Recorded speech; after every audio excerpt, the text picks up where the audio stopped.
그동안은 일을 제가 참은 겁니다. 오늘은 아닙니다. 이제부터는 제가 선택합니다. 어머님, 국물색이 왜 이렇게 탁하냐고요. 3시간 고아낸 진국이라 그래요. 이번 상차림이 왜 이렇게 궁상 맞아 보이지. 내가 친구들 앞에서 얼굴도 못 들고 다니겠네. 옳게, 이게 사람이 먹을 밥이야 개밥이야. 금요일 밤 9시 40분. 서울 마포구의 이 전세 아파트 주방 천장 환풍기는 오늘도 요란한 소음으로 거실의 텔레비전 소리를 집어삼키고 있었습니다. 가스레인지 위에서는 3시간째 약재를 넣고 고아온 한방 삼계탕이 뽀얀 김을 천천히 피워 올리고 있었고 그 김 사이로 은은한 대추와 황기의 향이 주방 전체를 감싸고 있었습니다. 저는 약불로 낮추어둔 냄비의 뚜껑을 반쯤 열어두고 기름때 묻은 나무 국자로 국물 표면의 부유물을 조용히 걷어내고 있었습니다. 2아이를 둔 가장인데 회사 사정으로 권고사직 당했습니다. 막막한 마음에 시작한 채널인데 여러분의 구독 하나가 저희 가족에게 희망이 됩니다. 구독, 좋아요, 알림 설정 꼭 부탁드려요. 손등 위로 송글송글 땀방울이 맺혔습니다. 낮 동안 한방 진료 12건과 한방 헬스케어 상담 8건을 마친 이 두 손은 평소라면 수억 원대의 정밀 의료기기를 쥐고 있어야 할 손이었습니다. 그런데 오늘 밤 이 손 안에는 기름때 묻은 국자 한 자루가 들려 있었습니다. 저는 문득 제 양손을 한번 내려다보았습니다. 지난 5년 동안 이 손은 낮에는 수천만 원짜리 진맥기를, 밤에는 15인분의 압력솥 손잡이를 번갈아 쥐어온 손이었습니다.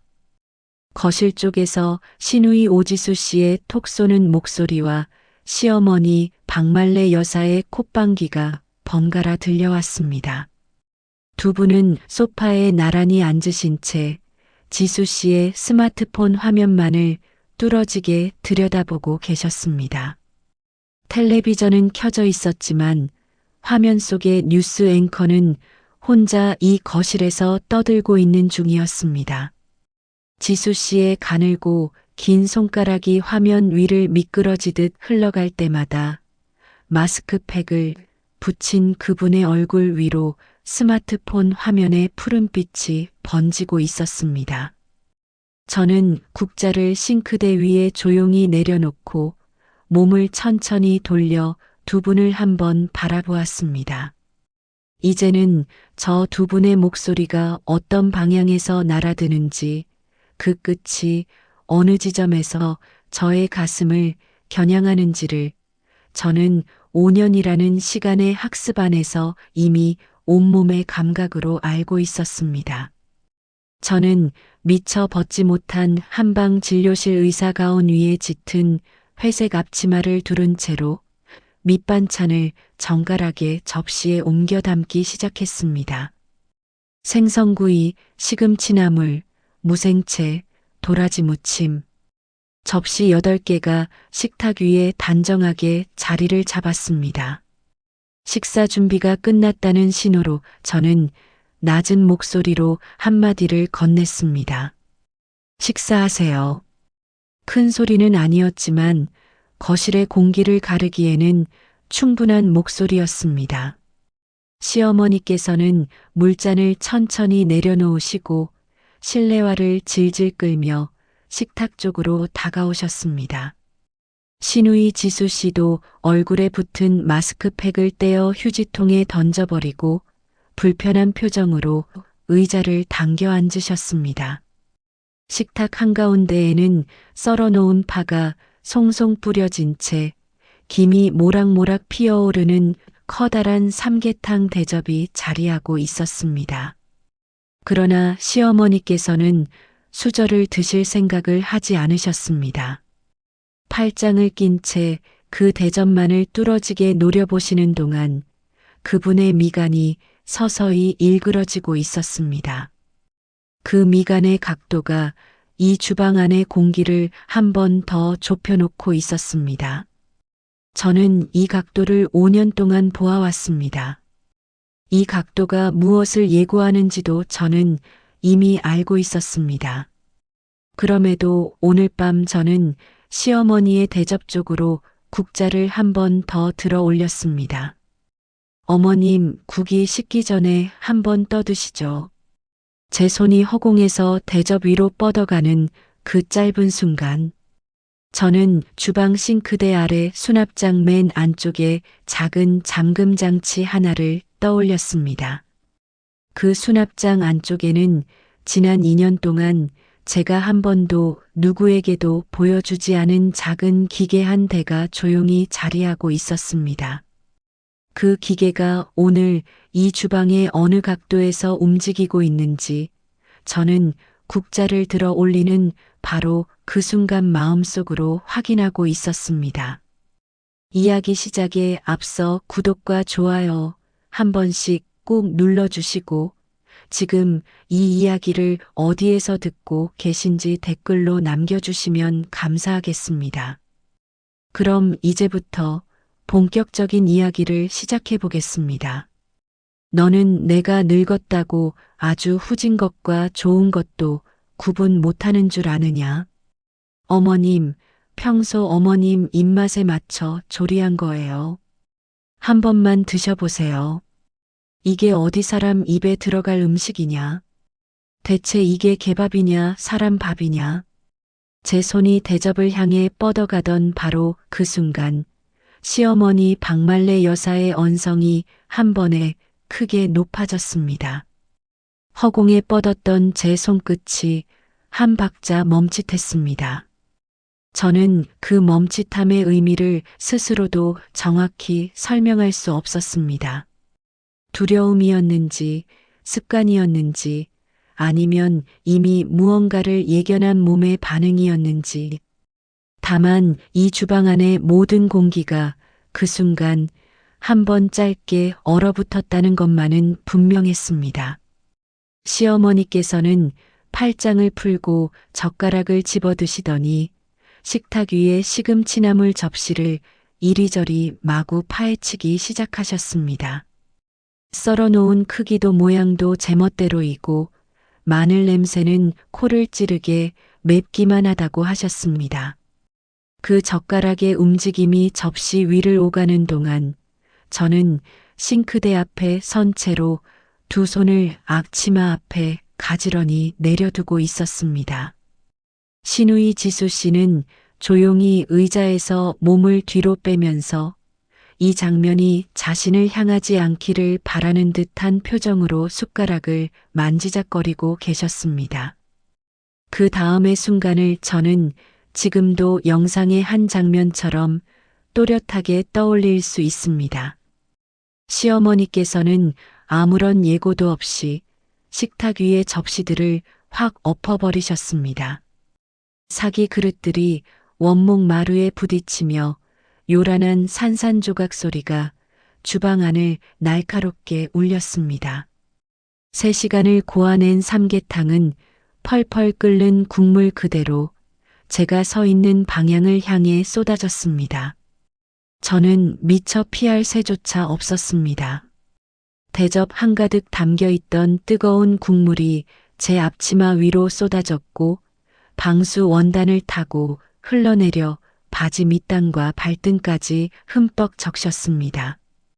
피부를 물어뜯는 듯한 화끈하고 따가운 고통이 순식간에 옷감을 뚫고 전해졌습니다.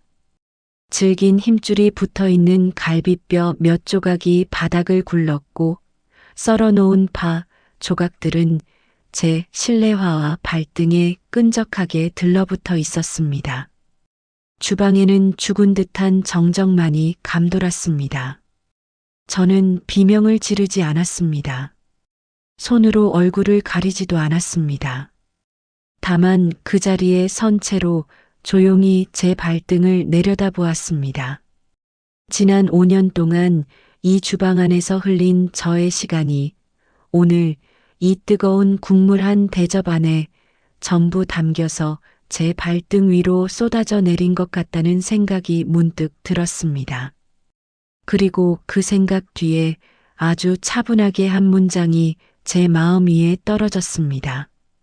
오늘이 마지막입니다. 시어머니께서는 제 코앞까지 얼굴을 들이미시며 찢어질 듯한 쇠소리로 외치셨습니다. 너 요리할 줄 알기는 하는 거냐? 너 치과 원장이 아니라 한의원 원장이면 좀 제대로 된 음식을 끓일 줄 알아야 할 거 아니냐? 그 목소리의 파동이 제 얼굴 위로 밀려들었지만 저는 제 눈꺼풀 하나조차 깜빡이지 않았습니다. 저는 이제 이 목소리가 저에게 어떠한 파동으로도 닿지 않는 경계를 이미 건너와 버렸기 때문이었습니다. 주방의 싱크대 근처 벽면 한 곳, 에어컨 실외기 배관 파이프 옆에 작은 원목 선반 위, 그곳에는 지난 2년 동안 저를 지켜보아 온 작은 기계 한 대가 조용히 자리하고 있었습니다. 육안으로는 선반의 장식용 목각 인형처럼 보이는 그 작은 기계는 오늘 이 순간에도 변함없이 이 주방의 모든 각도를 녹화하고 있었습니다. 오늘 밤의 이 장면이 이 기계의 메모리 안에 어떤 결로 남게 될 것인지 저는 그 장면을 구체적으로 그려본 적이 없었습니다. 그러나 이제 그 장면은 이미 기록되어 있었고 저는 그 기록을 꺼낼 날을 스스로 결정할 수 있는 사람이 되어 있었습니다. 제 발등의 화상은 의료진의 손 안에서 며칠 뒤 안정되어 갈 것이었고 제 오른손 검지 끝에 사기 파편 자국도 시간이 지나면 흐려질 것이었습니다. 그러나 오늘 밤의 이 결정만큼은 시간이 지나도 흐려지지 않을 것이었습니다. 현주야, 이 장면 내가 몇 번을 돌려봤는지 모른다. 너 지금까지 어떻게 버틴 거니? 제이 언니, 이제 움직이려고요. 언니한테 제일 먼저 말씀드리는 거예요. 이건 이혼 사유가 될 뿐만 아니라 지난 5년 동안 내가 저 집에 부양해온 모든 것에 대한 정당한 권리를 되찾는 일이야. 다음 날 오전 11시 강남 한방병원 3층의 제 원장실은 평소와 다름없이 햇살이 잘 들어오는 조용한 공간이었습니다. 창밖으로 강남대로의 차량들이 천천히 흘러가는 소리가 창문 안쪽으로 얇게 스며들었고 진료실 쪽에서는 이번 주 예약 환자 차트를 정리하는 간호사들의 낮은 발소리가 간간히 들려왔습니다. 책상 위에는 오늘 오후에 한방 진료 일정표가 단정하게 놓여 있었지만 저는 아침부터 그 일정표 위에 손끈조차 대지 못하고 있었습니다. 제 왼발 발등에는 어젯밤 병원 야간 응급실에서 급히 처치받은 의료용 거즈가 단단하게 감겨 있었습니다. 화상의 정도는 다행히 이 도를 넘지 않았고 담당 전문의께서는 일주일에서 열흘 정도면 외관상의 흔적이 거의 사라질 것이라고 말씀해 주셨습니다. 제가 걱정했던 것은 발등의 상처가 아니었습니다. 이제부터 제가 움직여야 할 일의 순서였습니다. 저는 원장실 책상 서랍 맨 아래 칸에서 작은 외장하드 한 개를 조심스럽게 꺼냈습니다. 그 안에는 지난 2년 동안 이 주방의 작은 기계가 묵묵히 기록해온 모든 영상이 날짜별로 폴더가 나누어져 보관되어 있었습니다. 어제의 날짜 폴더 안에는 어젯밤 9시 40분부터 10시 40분까지의 파일 한 건이 마지막 항목으로 추가되어 있었습니다. 저는 그 파일을 재생해 보았습니다. 단 15초 정도의 확인만으로도 충분했습니다. 저는 외장하드를 다시 서랍 안쪽에 넣어두고 원장실 문을 가볍게 두드리는 소리에 고개를 들었습니다. 부원장 민재희 원장이 원장실 안으로 조용히 들어오셨습니다. 민재희 부원장님은 저의 대학 동기이자 한의사 국가고시 동기이셨고 지난 20년을 저와 함께 이 한방 의료의 길을 걸어온 분이셨습니다. 이 한방병원을 공동으로 개원하신 뒤로 지난 9년 동안 제 얼굴의 빛이 어떻게 바뀌어 왔는지를 그 누구보다 가까이에서 지켜보아 주신 분이었습니다. 특히 최근 2년 동안 제 얼굴에서 점점 옅어져 가던 웃음의 결을 언니는 단 한 번도 제게 지적하시지 않으셨습니다. 다만 가끔 원장실 책상 위에 따뜻한 한방차 한 잔을 말없이 올려 두시고 조용히 돌아가시는 것이 전부이셨습니다. 저는 오늘 이 자리에서 처음으로 언니에게 입을 열었습니다. 언니, 제 노트북 한 번만 같이 봐주시겠어요? 언니의 표정이 평소와 다른 결로 잠시 변하셨습니다. 저는 외장하드를 꺼내어 노트북에 연결한 뒤 어제의 파일을 언니 앞에 재생해 두었습니다. 영상이 흐르는 동안 언니는 한마디의 말씀도 하지 않으셨습니다. 다만 영상의 마지막 30초가 남았을 무렵 언니의 오른손이 노트북 화면 위로 천천히 올라와 제 어제의 알치마가 적셔지는 그 순간의 화면을 한번 가만히 덮어주셨습니다. 영상이 끝난 뒤 언니께서는 한참을 아무 말씀도 하지 않으시다가 낮고 단단한 목소리로 한마디를 건네주셨습니다. 현주야, 이건 이혼 사유가 될 뿐만 아니라 지난 5년 동안 내가 저 집에 부양해 온 모든 것에 대한 정당한 권리를 법적으로 되찾을 수 있는 확실한 근거가 돼. 서두르지 말고 정확한 순서대로 가자. 언니께서는 자리에서 일어나 원장실 벽장에서 낡은 가죽 명함 지갑 하나를 꺼내 드셨습니다. 그 안에서 한 장의 흰색 명함을 꺼내어 제 책상 위에 조용히 올려두셨습니다. 명함에는 5글자가 단정하게 인쇄되어 있었습니다. 임지연 변호사. 언니께서 말씀하셨습니다. 현주야, 이분은 내 대학 후배고 지난 15년 동안 서울 가정법원에서 이혼과 재산 분할건만 전문으로 다뤄오신 분이야.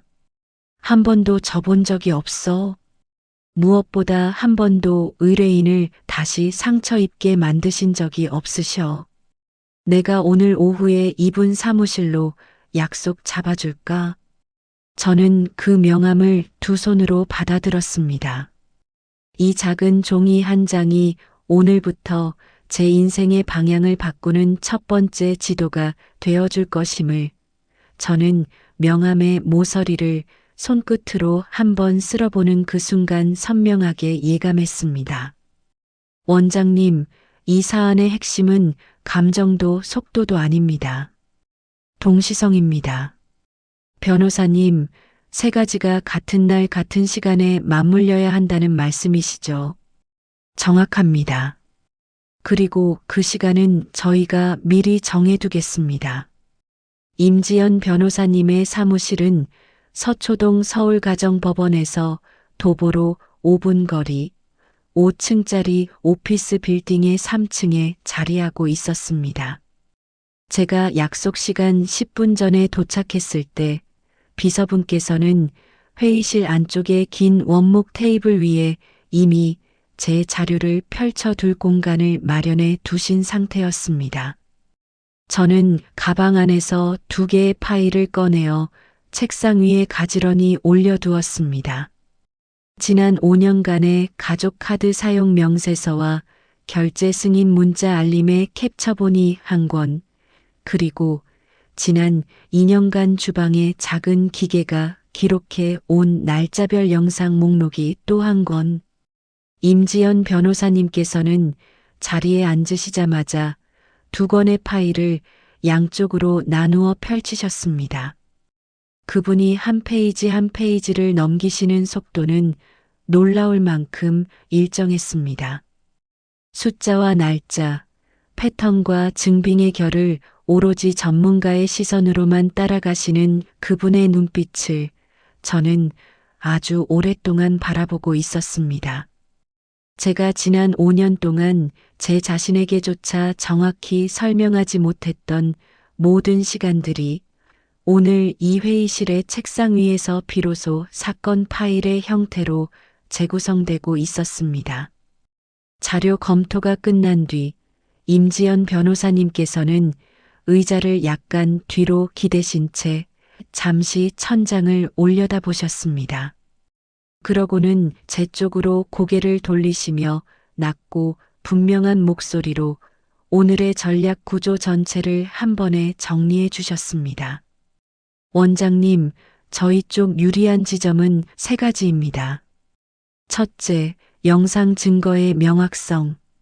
둘째, 카드 사용 내역과 결제 승인 문자 알림의 시간 패턴. 셋째, 원장님 명의의 전세 아파트와 공동 운영 한방병원의 지분 구조. 이 3가지가 모두 원장님 쪽에 유리하게 구성되어 있습니다. 변호사님께서는 이어서 실행 순서를 구체적으로 그려주셨습니다. 첫째, 이혼 소장의 법원 접수. 둘째, 같은 시각 카드사 어플리케이션에서 시어머님 명의의 가족카드 3장 전액 일시 정지. 셋째, 같은 시각 전세 아파트 현관 도어록 비밀번호의 원격 변경. 넷째, 같은 날 오전 10시 정각에 도착할 이사업체와의 사전 조율을 통한 시댁 가족 전원의 짐 정리 완료. 이 4가지가 정확히 다음 달 첫째 주 월요일 오전 9시에 동시에 이루어져야 한다는 것이 오늘 회의의 핵심 합의였습니다. 저는 변호사님의 말씀을 노트에 받아 적으며 그 타임라인의 구조를 머릿속에서 한 장의 지도로 그려보았습니다. 월요일 오전 9시. 이 시각이 앞으로 남은 3주 동안 저의 모든 움직임의 기준점이 되어줄 것이었습니다. 회의실을 나서는 복도에서 저는 변호사님께 한 가지만 여쭈어 보았습니다. 변호사님, 이번 사안에서 제가 가장 조심해야 할 부분은 무엇인가요? 변호사님께서는 엘리베이터 버튼을 누르시기 직전 저를 한번 돌아보시며 짧게 답해 주셨습니다.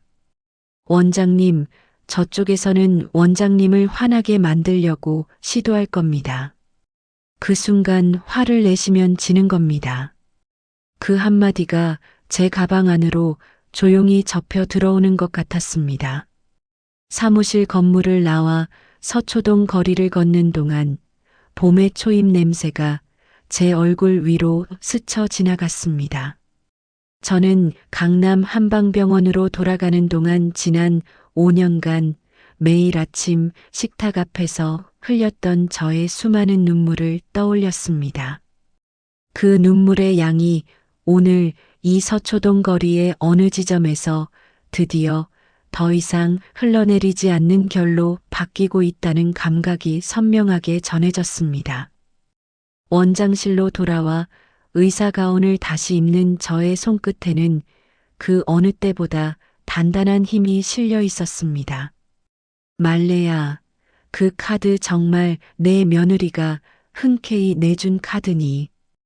홍 여사, 너는 왜 남의 집 일에 그렇게 참견이니?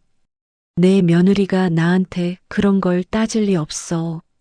할머니, 저도 엄마도 큰엄마한테 한 푼이라도 더 뜯어내야 한다고 하셨잖아요. 저 지금까지 다 들었어요. 같은 시기 시댁 가족의 하루하루는 제가 없는 이 낮 시간 동안에도 특유의 결로 흘러가고 있었습니다. 저는 이 장면들을 직접 보지 못했지만 훗날 시어머니의 평생직이 홍 여사께서 저에게 조용히 전해주신 이야기들을 통해 그 하루들의 공기를 제 나름의 언어로 다시 구성해 드릴 수 있게 되었습니다. 남편 오성훈 씨의 하루는 평일 오전 11시경 강원도 홍천 방향의 프리미엄 골프장 로비에서 시작되곤 했습니다. 그분은 거래처 지인 두세 분과 함께 그린피와 캐디피를 제 명의의 가족 카드로 결제하시며 카운터 직원에게 자연스럽게 한마디를 얹으시곤 하셨습니다. 내 아내가 한방병원 원장이라 이 정도 한두 번 써도 티도 안 나. 그 말의 결은 허세라기보다 거의 확신에 가까웠습니다. 오후가 되면 강남 고급 낚시 용품점을 들르시어 수십만 원대의 루어와 전용 릴을 구매하시는 것이 그분의 주간 일정이었습니다. 신우이 오지수 씨의 하루는 청담동의 백화점 VIP 라운지에서 주로 흘러갔습니다. 그분은 명품관 여성복 코너와 화장품 코너를 번갈아 오가시며 한 회 방문당 평균 200만 원에서 300만 원 사이의 결제를 제 명의의 가족 카드로 처리하고 계셨습니다. 결제가 끝나면 직원분께 한마디를 덧붙이시곤 하셨습니다. 우리 올케가 나한테 잘해줘야 내가 친구들 앞에서 체면이 서지. 직원분은 의례적인 미소로 그 말을 받아주실 뿐이었습니다. 시어머니 박말래 여사의 하루는 강남구 대치동의 한 프리미엄 피부 관리실과 청담동의 한 프리미엄 안과에서 주로 채워지고 있었습니다. 어머님께서는 분기마다 한 번씩 수백만 원대의 프리미엄 시술을 받으셨고 그 시술 영수증 역시 모두 제 명의의 가족 카드로 결제되어 있었습니다. 어머님께서는 이 시술이 본인의 당연한 품격 유지 수단이라고 믿고 계셨고 며느리가 한방병원 원장인 이상 이 정도는 당연히 며느리가 감장해야 할 도리라고 생각하고 계셨습니다. 그 무렵 어머님의 평생지기이신 홍 여사께서 오랜만에 강남의 한 고급 한정식 집에서 어머님과 점심 자리를 가지셨다고 합니다. 그 자리에서 홍 여사께서는 조심스럽게 한마디를 꺼내주셨습니다. 말래야, 내가 오늘은 한번 말해야겠다. 그 가족 카드 말이다. 정말 내 며느리가 흔쾌히 쓰라고 내준 카드가 맞는 거니? 내가 보기에는 이 집안이 며느리 한 사람 어깨 하나에 너무 오래 얹혀 있는 것 같아. 카드 명세서는 명의자한테 매달 꼬박꼬박 가는 거야. 어머님께서는 작게 콧방귀를 뀌시며 홍 여사의 말씀을 옆으로 밀어두셨습니다. 그날 저녁 신우이 오지수 씨의 딸 오채원 학생은 시댁의 거실 한 구석에 앉아 자신의 스마트폰을 만지작거리고 있었습니다. 중학교 2학년의 그 어린 얼굴에는 동년배 아이들에게서 흔히 볼 수 있는 밝은 기운이 이미 여러 해 전부터 옅어져 있었습니다. 엄마와 할머니가 거실의 소파에서 오가시는 대화는 채원 학생의 귀에 그대로 들어오고 있었습니다. 엄마가 친구분들께 자랑하듯 꺼내시는 명품 쇼핑 내역, 할머니가 며느리의 험담을 이어가시며 웃으시는 높은 톤의 목소리. 그리고 두 분이 번갈아 내뱉으시는 한 문장 저 여자한테 한 푼이라도 더 뜯어내야 한다. 이 집안의 도리는 결국 그 한 문장으로 귀결되고 있었습니다. 채원 학생은 그 문장들을 자신의 스마트폰 메모장에 하나씩 조용히 기록하고 있었습니다. 날짜와 시각, 화자와 발언의 요지가 단정하게 정리되어 갔습니다. 어린 나이에 이 기록을 왜 시작하게 되었는지를 훗날 채원 학생 본인도 정확히 설명하지 못했습니다. 다만 어느 날 큰엄마가 주방에서 홀로 눈물을 닦는 장면을 본 뒤로 자신의 안에서 무언가가 조용히 움직이기 시작했다는 것만은 분명했습니다. 저는 이 어린 조카의 메모장이 훗날 어떤 자리에서 어떤 결로 저의 앞에 다시 나타날 것인지를 이 시점에 저는 아직 알지 못했습니다. 원장님, 오전 9시 정각에 3가지가 동시에 움직입니다. 긴장하지 마시고 차 한 잔부터 드시지요. 네, 변호사님. 이혼 소장 접수 확인 알림이 뜨면 카드사 앱을 먼저 열겠습니다. 그리고 도어록 앱은 제가 직접 원격으로 처리해 드리겠습니다. 임지연 변호사님을 처음 뵌 뒤 정확히 3주가 지난 월요일 오전 8시 40분. 저는 강남 한방병원 3층 원장실의 책상 앞에 홀로 앉아 있었습니다. 책상 위에는 3가지 물건이 정확한 간격으로 나란히 놓여 있었습니다. 스마트폰 1대, 외장 하드 1개, 그리고 USB 메모리 1개.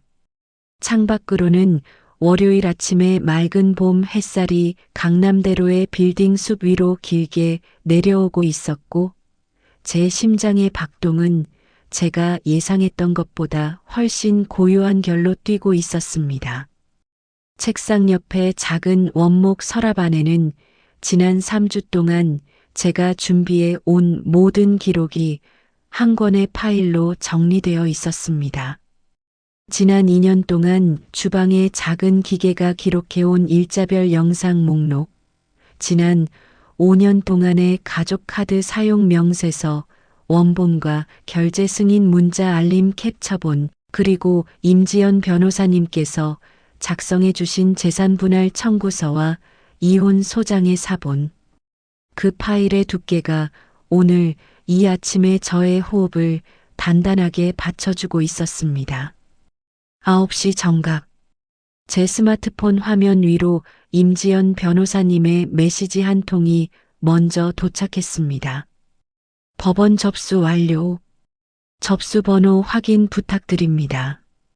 저는 그 메시지를 한 번 더 확인한 뒤 카드사 어플리케이션의 가족 카드 관리 메뉴로 이동했습니다. 지난 3주 동안 저는 이 메뉴의 일시 정지 버튼이 어느 위치에 있는지를 20번 이상 연습해 두었습니다.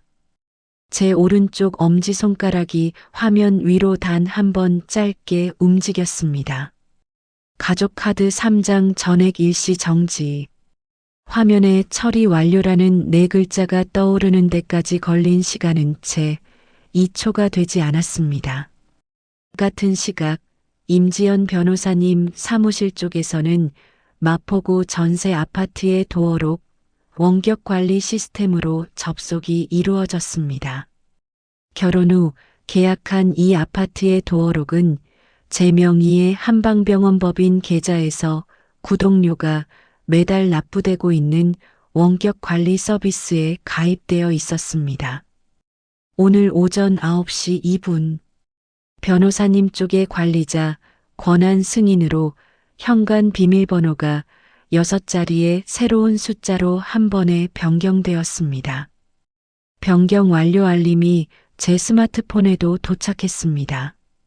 그리고 9시 5분 이사업체 대표로부터 짧은 전화 한 통이 걸려왔습니다.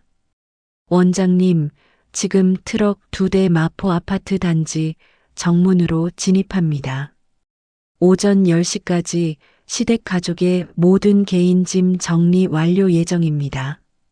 저는 짧게 감사의 목례를 전하고 전화를 내려놓았습니다. 창밖으로 강남대로의 햇살이 점점 더 밝아지고 있었습니다. 저는 책상 위에 외장 하드와 USB를 들고 자리에서 일어났습니다. 원장실 문을 여는 제 손끝에는 미세한 떨림조차 없었습니다. 민재의 부원장님의 원장실은 제 원장실 바로 옆에 자리하고 있었습니다. 저는 문을 가볍게 두드린 뒤 안으로 들어갔습니다. 부원장님은 오늘 아침 저의 진행 상황을 이미 알고 계셨고 책상 위에는 제가 건네드릴 자료들을 보관할 투명 증거물 봉투 한 장이 미리 준비되어 있었습니다. 저는 외장 하드와 USB를 그 봉투 안에 넣은 뒤 봉투의 입구를 단정하게 봉인했습니다. 부원장님께서 제 쪽으로 고개를 돌리시며 나직한 목소리로 한마디를 건네주셨습니다. 현주야, 지난 5년 수고 많았다. 저는 대답하지 않고 고개만 천천히 끄덕였습니다. 말로 표현될 수 있는 종류의 감정이 아니었습니다. 원장실 창문 너머로 월요일 오전에 강남대로가 여느 때처럼 차분하게 움직이고 있었습니다. 제 시댁 가족 세 사람은 이 시각 아직 제 아파트의 변화를 눈치채지 못하고 있을 것이었습니다. 오후 3시경이면 시댁 가족이 현관 앞에 도착해 도어록을 눌러볼 것이고 그 순간부터 오늘의 진짜 장면이 시작될 것이었습니다. 저는 원장실로 돌아가 오늘 오후의 진료 차트를 한 장 한 장 펼쳐두었습니다. 오늘의 환자분들께는 저의 최선의 한방 진료가 어김없이 제공될 것이었습니다. 엄마, 도어록이 계속 안 열려. 비밀번호 잘못 누른 거 아니야. 이상하네. 어제까지도 멀쩡하게 잘 열렸는데 말이야. 잠깐만. 저기 복도 끝에 저 이삿짐 트럭이 왜 우리 집 앞에 있어? 같은 날 오후 3시 15분. 제가 이 장면을 직접 보지 못했지만 그날 저녁 임지연 변호사님께서 이사업체 대표로부터 전달받으신 현장 보고와 함께 마포 아파트 단지 복도의 폐회로 카메라 녹화 영상 일부를 변호사 자격으로 열람하신 뒤 저에게 정리해 주신 내용을 바탕으로 그날 오후의 공기를 제 나름의 언어로 다시 구성해 드릴 수 있게 되었습니다. 마포 아파트 단지의 12층 복도 엘리베이터 문이 열리며 세 사람이 내려섰습니다. 앞장서 걸어오신 분은 시어머니 박말래 여사셨습니다. 어머님의 오른손에는 청담동 명품관에서 오늘 구매하신 종이 쇼핑백이 2개 걸려 있었습니다. 어머님의 뒤를 따르시는 신우이 오지수 씨의 양손에는 강남의 프리미엄 피부 관리실에서 오늘 오전 받아오신 에스테틱 제품 세트 상자 2개가 들려 있었습니다. 그리고 가장 뒤에서 걸어오신 남편 오성훈 씨의 한쪽 어깨에는 오늘 홍천 골프장에서 사용하고 돌아오신 고가의 골프 가방 1개가 걸쳐져 있었습니다. 세 사람이 현관문 앞에 다다랐을 때 시어머니께서 먼저 도어록의 키패드 위로 손가락을 올리셨습니다. 평소 누르시던 6자리 숫자가 순서대로 눌렸습니다. 그러나 도어록의 표시창에 잔잔한 붉은 불이 들어오며 실패 신호가 한 번 울렸습니다.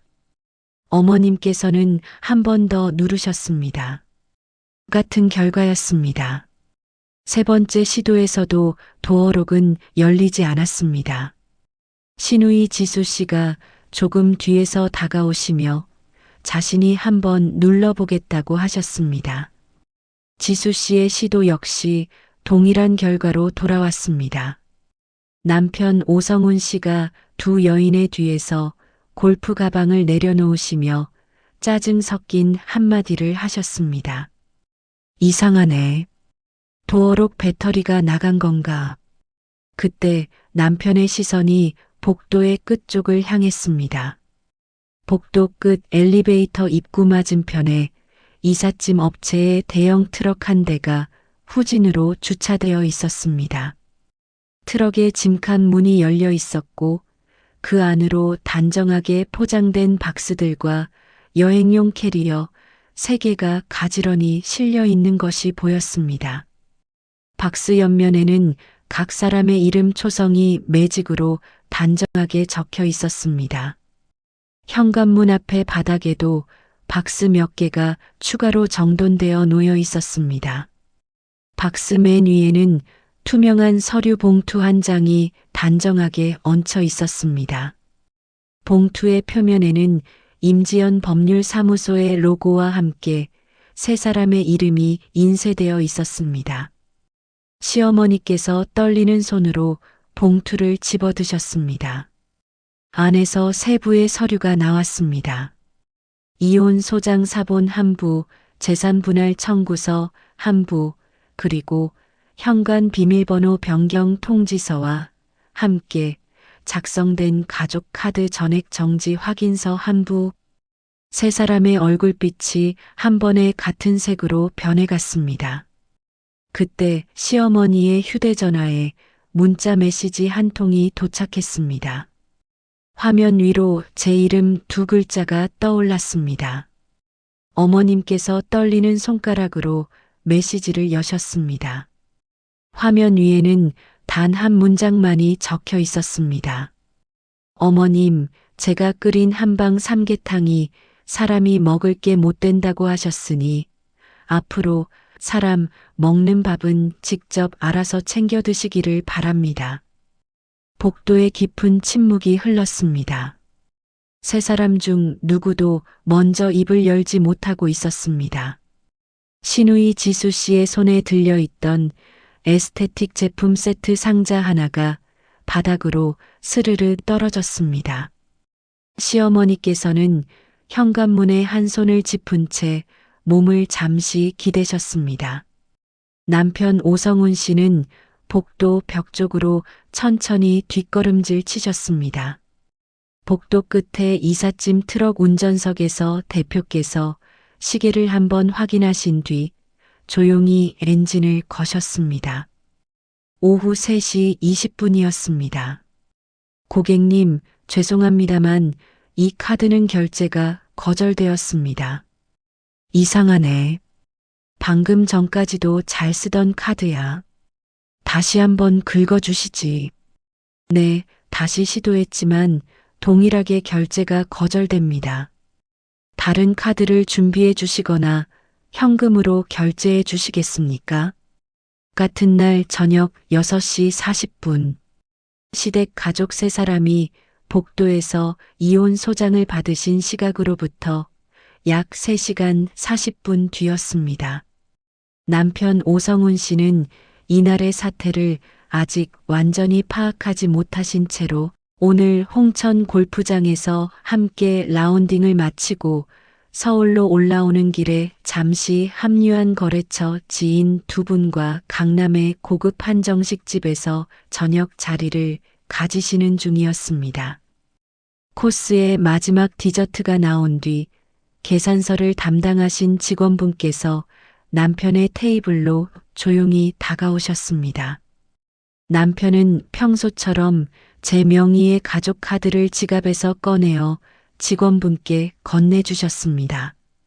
직원분께서 카드 단말기에 카드를 삽입하시는 짧은 몇 초의 시간이 흐른 뒤 단말기 화면에 결제 거절이라는 네 글자가 떠올랐습니다.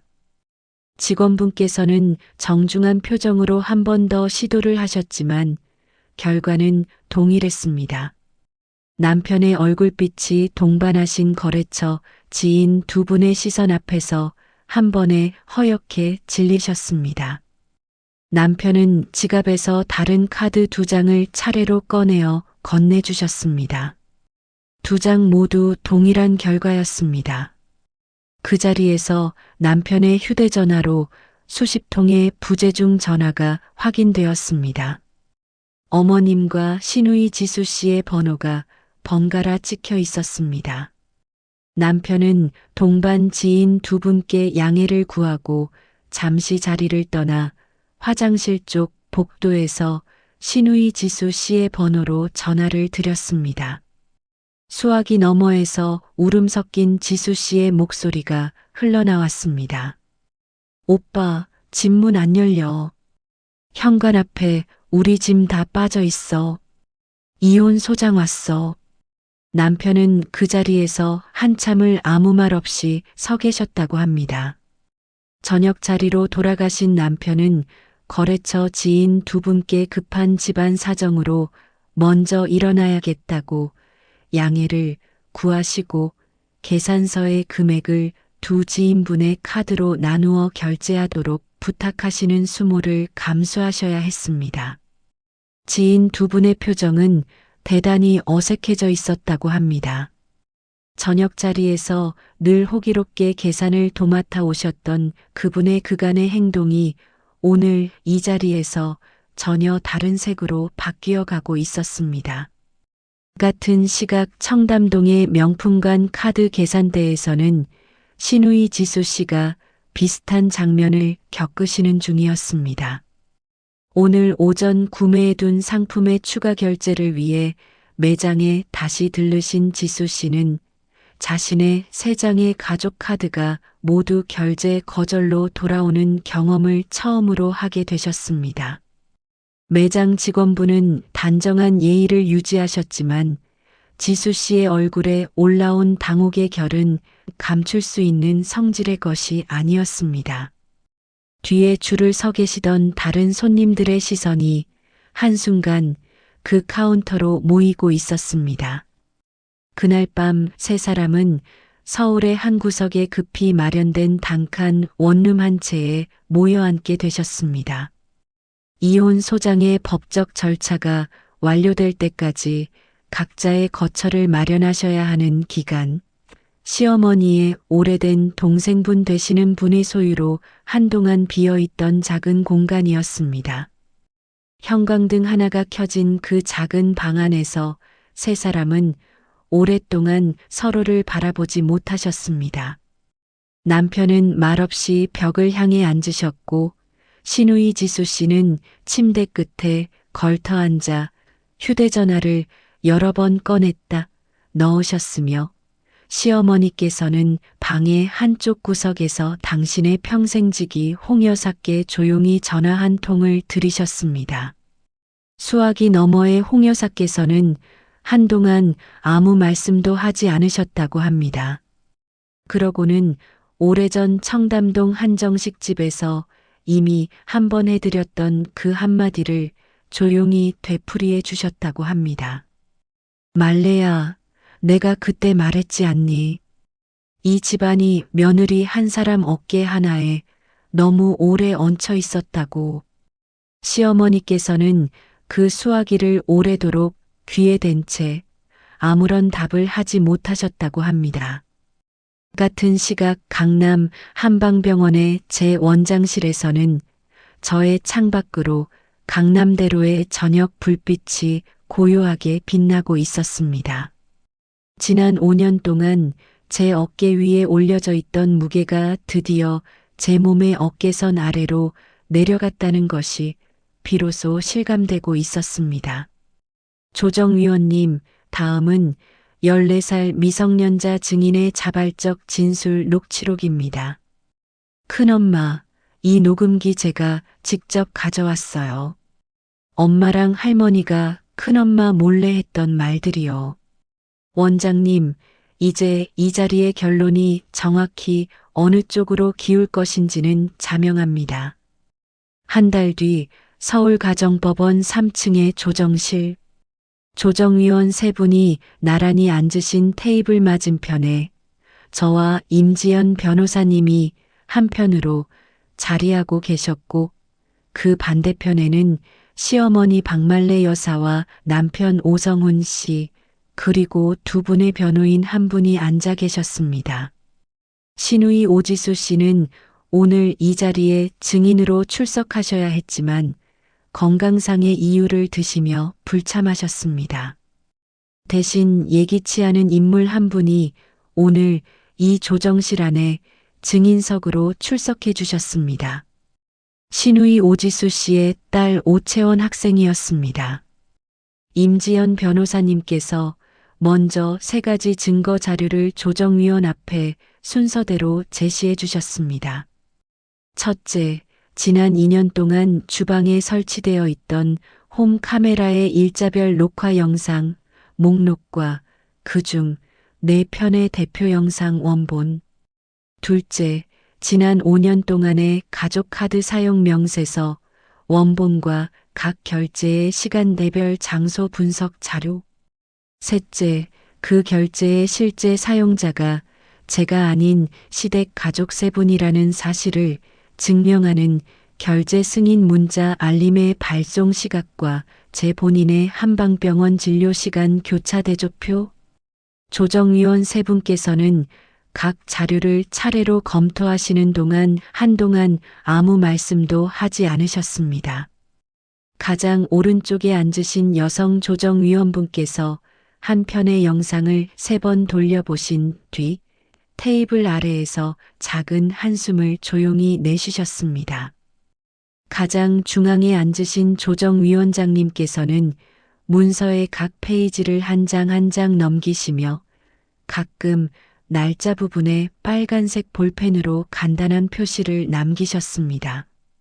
시어머니 측 변호인분의 얼굴빛이 서서히 변해가고 있었습니다. 그 다음 순서는 오채원 학생의 진술이었습니다.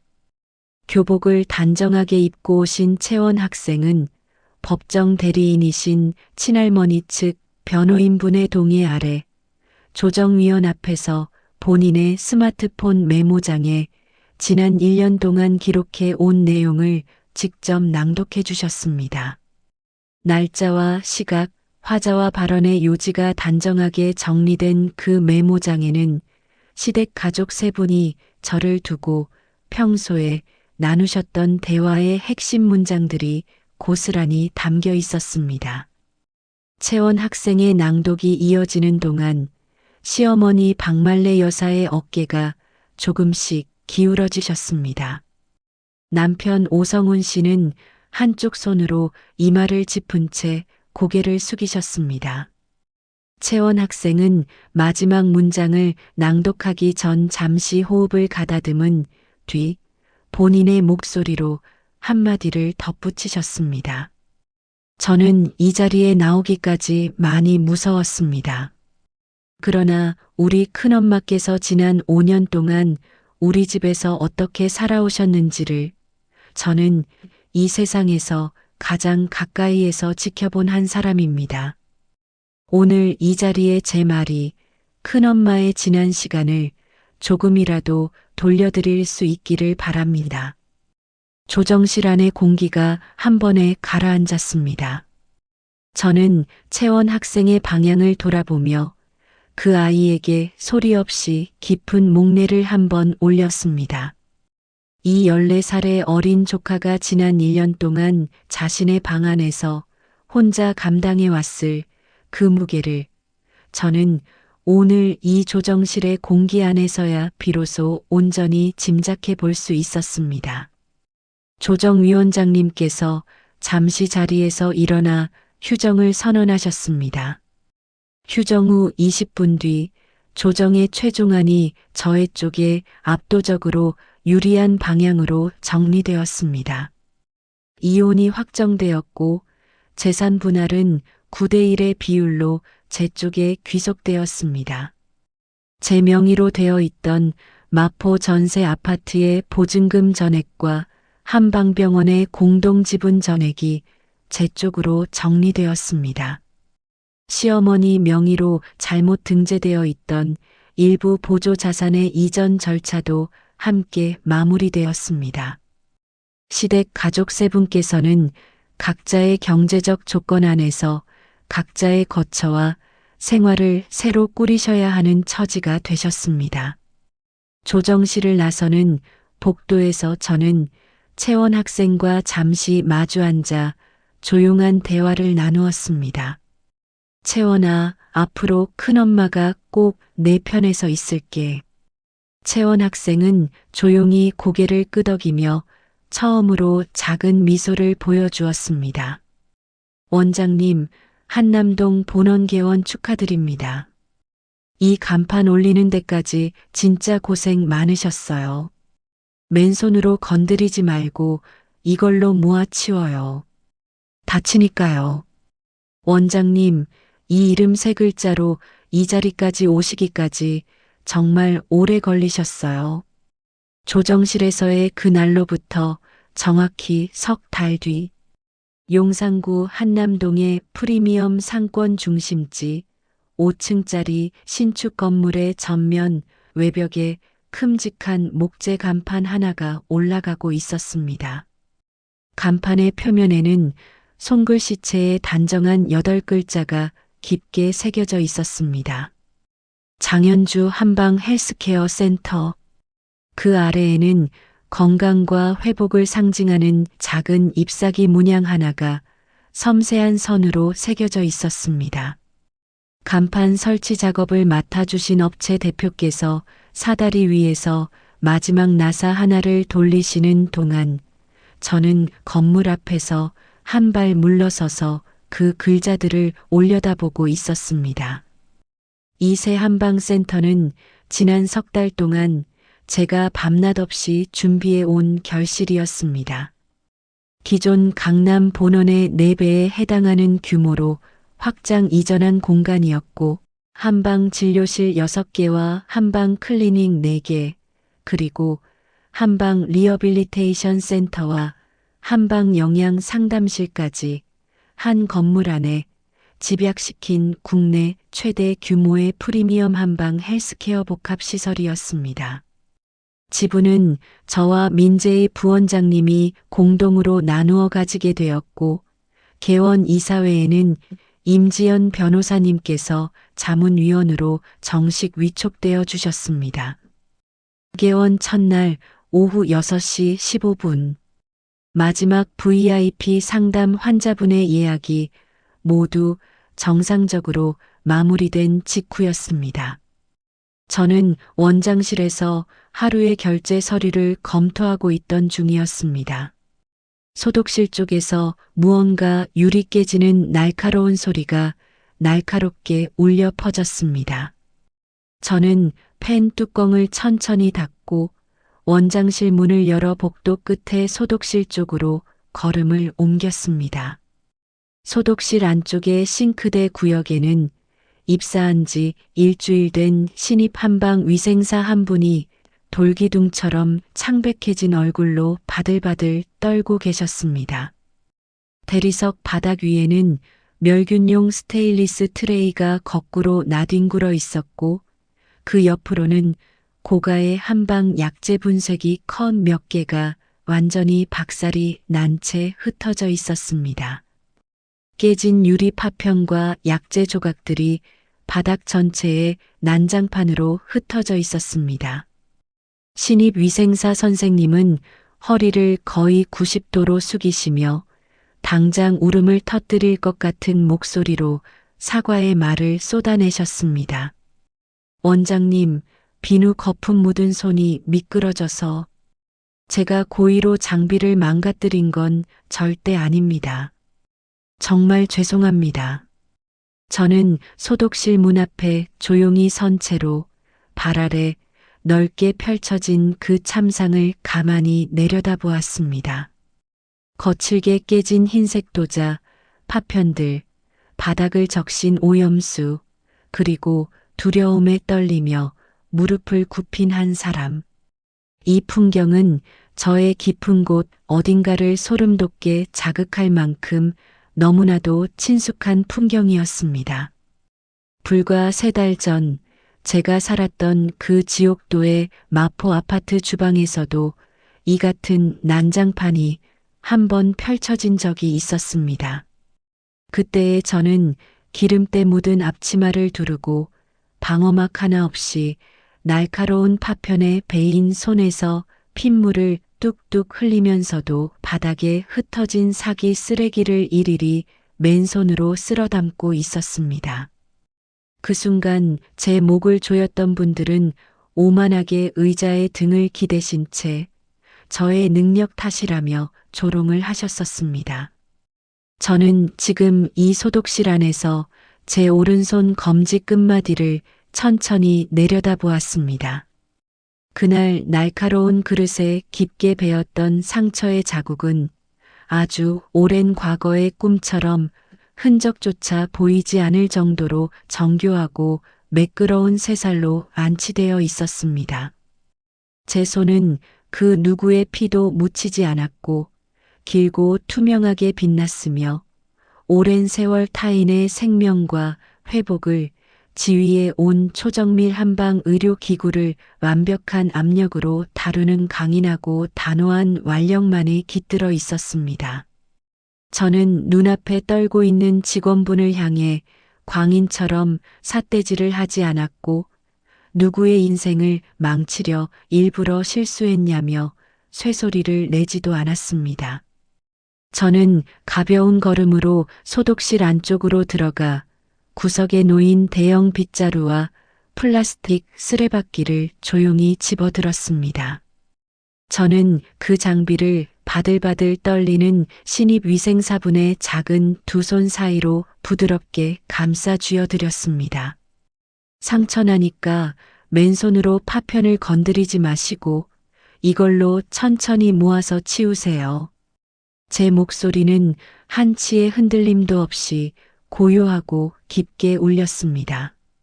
당할 줄로만 알았던 신입위생사분은 놀란 눈동자가 풀리며 이내 무너져 내릴 듯 왈칵 눈시울을 붉히셨고 떨리는 양손으로 빗자루를 조심스럽게 받아드셨습니다. 저는 소독실에서 나와 원장실 창가로 걸음을 옮겼습니다. 한남동 5층 창문 너머로 한강의 저녁 불빛이 길게 흘러가고 있었습니다. 이름 세 글자가 간판이 되는 데까지 5년이 걸렸습니다. 그러나 오늘 이 창가에 서 있는 저는 그 5년이 결코 헛된 시간이 아니었음을 온몸으로 확인하고 있었습니다. 저의 계절은 끝난 것이 아니었습니다. 이제 막 시작되고 있었습니다. 저희의 긴 이야기를 끝까지 함께 해주셔서 대단히 감사합니다. 잊지 마시고 채널 구독과 좋아요 버튼을 꾹 눌러주시면 감사하겠습니다. 그럼 저희는 다음 영상에서 더욱 흥미진진한 이야기로 다시 찾아뵙겠습니다. 감사합니다.